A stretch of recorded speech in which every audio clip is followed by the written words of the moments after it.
Going into this clash, a lot of people have questioned their transfer policy and who's making the decisions. We don't hear very often from Ed Woodward, but this is what he had to say. There's a myth that we have non-football people making football decisions. I think that this is insulting.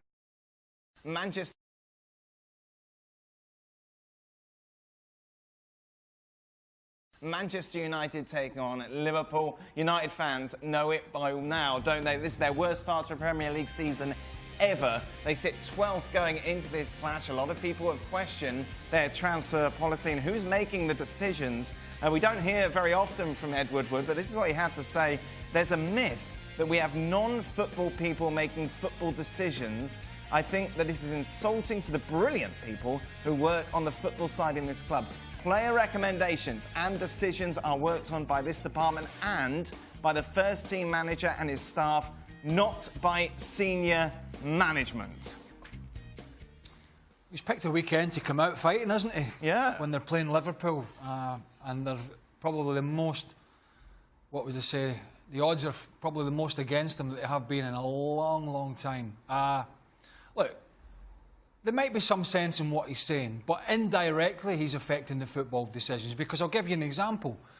When Jose Mourinho wanted Perisic from Inter Milan, because he wanted a wide player to give him a bit of balance on that side, he kiboshed it. So he kiboshed it because either A, we thought he was too old, and B, thought the money was just a little bit too much.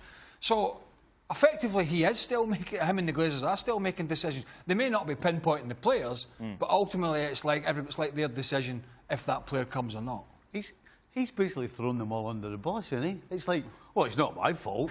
I don't pick them, they do. And they're doing such a great job that over the last 4 or 5 years, they've slowly and steadily got worse and worse and worse to the point of where they are now. So how is this group brilliant? Please tell me. We are forgetting one thing, that he picks the most important person at the football club. Yeah. That is the manager. Exactly. And he selects the manager, unless that's going to some other group of people that's not doing Who can he pass the buck on that? Yeah. I'll be honest, everything I've heard come out from Manchester United over recent weeks, I feel has been kind of flimsy and patronising to a loyal fan base. The truth is, regardless of whether what Woodward says here makes sense or not, who is it aimed at? And more to the point, never mind discussing what the media is saying and what holes they're poking in your strategy. Tell us what your strategy is. Tell us what your plan is. Tell us how your recruitment policy feeds into your long-term plan. Don't just say, well, what they're reporting is false, because you're not offering any kind of evidence that this club is moving in the right direction. You look very smart, Shaq. You look like you're going to make a political speech. You look strange. He just did. He just did. You look strange, Shaq. Don, do you have any sympathy for Ed Woodward?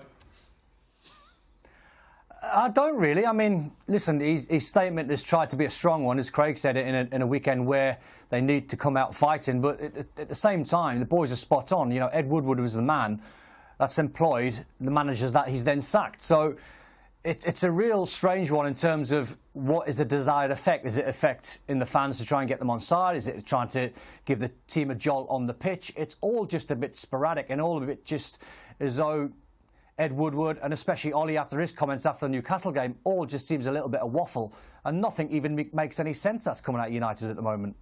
Don, what do you make of the lack of criticism we're hearing about Ole Gunnar Solskjaer from certain people in the UK? I saw Paul Ince this morning saying, no, he needs 2 or 3 more transfer windows to really build this team. And you're thinking, you're Manchester United, you don't have that time. There's no way a Barcelona, Real Madrid would be keeping Ole Gunnar Solskjaer for 2 years because they believe in the big plan. Yeah, and that's the critical matter. Would Ollie have got any other job in the Premier League after the job he done when he took Cardiff down and the job he done at Molde? I don't think any other team in the Premier League would have took him on. I understand the reasons and the sentiment why they took him on, but he shouldn't have been given the full-time job in the first place. Yes, he had a good little run when he started, but United should have been smart enough to see the job that he was doing, which was decent, you know, on reflection in the short term, but knowing, you know, there's people like Max Allegri out of work who's come out in the English press over the last couple of days saying he's learning English. And while you've got world-class managers out there that can get United close to a title in a couple of years, I feel as though Ollie's struggling. I understand his methods. He's trying to go a little bit young. which is fine, it's commendable, and you can see that. But I question actually what the experienced players given to these young players. I look across that Man United team. It looks like David De Gea's quiet, in my opinion. Harry Maguire and Lindelof quiet. Juan Mata's quiet. You know, right through the senior pros, they're a very quiet bunch, and it's almost like the youngsters are the ones that are performing at the moment, and that cannot be healthy for a